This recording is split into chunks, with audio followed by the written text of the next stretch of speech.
Hello everybody and welcome back to the From the Anvil YouTube channel. It is the day after the game. I have a tendency to record my post-game thoughts one day after anyway, and that's perfectly fine. Just bear with me that it's not as, shall we say, quick to come onto YouTube as you may have predicted.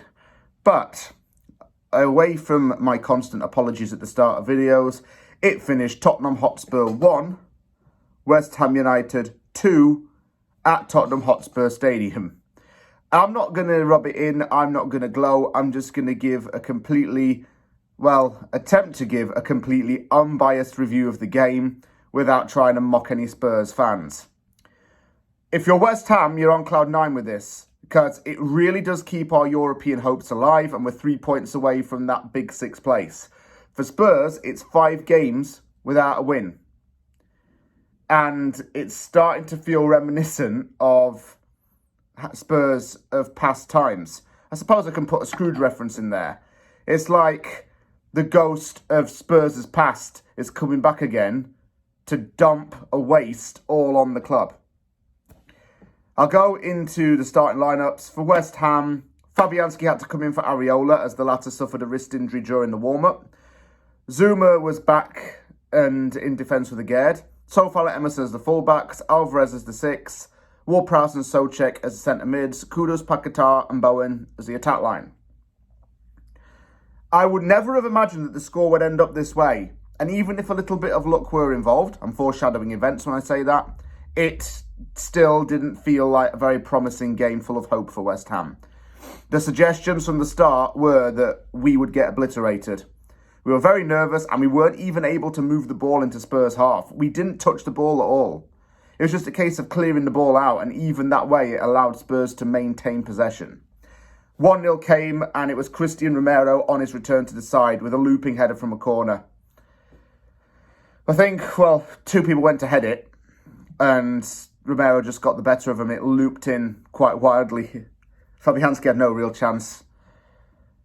Spurs broke the West Ham press easily, didn't even want West Ham to have the ball. I knew it was going to be a long half of football. It was tedious and horrible. The calls for David Moyes to get out were already coming in. The calls to get Ward-Prowse out were already in because everyone's just likes to react and doesn't think or use even some basic intelligence at times. The calls to say that Bowen's been crap since he came back from his injury were in. The calls to say Paquetá can go back to Brazil because he's a dirty little gambling addict were coming in. You think of any criticism possible. The chances are that it was uttered at some point in that first half. Every Spurs player, talking of Spurs, had around 10 yards of space to move the ball. Spurs pressed and got the ball back every single time. Paquetá missed a header from a decent Kudus cross. He was awful. I don't know if it's because he's in the wrong position. I'll say that yet again. But he wasn't the only one that was bad. Everyone lacked the athletic capability. Zuma also nearly put the ball into his own net when heading it at a crossbar. And we just lacked everything from urgency to ball control to a game plan. That was the biggest sticking point, was the fact that there was no plan. I wanted Moyes to rip into him at half-time. I'm guessing he did. Because the effects of the second half were even better. Again. And that whole defence did not put a foot wrong in that second half. Everyone kept the line tight. Spurs had to resort to crossing it into the box from tighter angles, and every single cross was cleared away or went off target.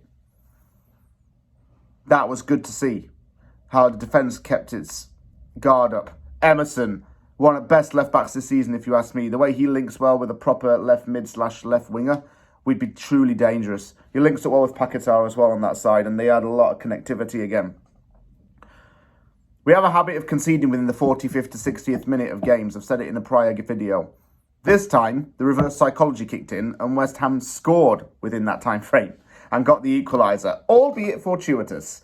Kudus struck a ball. It bounced off 2 Spurs defenders into the path of Bowen, who was onside, and shot the ball into the net with his weaker foot. Spurs' keeper had no chance there because he was scrambling. He didn't know where the deflection was going. He was left feeling a bit, I suppose, shaken up by it. JWP attacked the ball a lot more because he went forward a lot more. More work on the ball, providing more of a pathway for the players. Paquetá getting forward a little bit more, but his defensive work rate was a hell of a lot better in that second half, might I add. 2-1 came on the 73rd minute. Expression Zuzin's reaction was just like, Spurs is going to be the death of that man, and he's only 30 years old. I think Spurs might be the death of a lot of Tottenham fans, unfortunately. I've been there, done that. West Ham have been bad. I know. This time for 2-1, James Ward-Prowse. Who all those people who slagged off were made to feel like mugs. You felt foolish. Udogie horrible to his keeper. He fumbled it. Well, he could have actually caught that, but he didn't. He kind of fumbled it into the path of Bowen, who struck it at him. It bounces back to Ward-Prowse, hits the post. Ward-Prowse again, in. 2-1. Bit of luck, but, you know, we've rode our luck in a few games as well, and it had to go in our favour at some point. Made some subs. Kudus off for Fornals. Spurs put on Richarlison and Bryan Hill. Richarlison headed a point-blank ball wide. No wonder he's probably going to go off to Saudi at this rate, because he's been useless. You want to think that Spurs underpaid for Richarlison, but the goals and the stats don't show it. He's not the guy. He's not the guy at all. Højbjerg was particularly shocking, but he always kind of has been. I understand what Andrew says when he says that Spurs have played good football. They play it good for periods of a game. And then they lose it. Injuries have killed them. They can't put on anyone really creative. Taking off Lo Celso and putting on someone like Skip didn't really help. He's not a creative player. He's more rooted to the centre. For West Ham, though, this is a big win. It's not the cup final, by the way, group chat, people watching this. It's not West Ham's cup final. We had that 6 months ago. It's actually exactly 6 months on the day of the game. But yeah, it's a big win for West Ham, and we've got to build on this now and play Fulham next. That might be a difficult game, because Fulham, we struggled against them last season when we played them away. This time we got them at home. Prepare for that, rest up, and keep the unbeaten run going, I guess.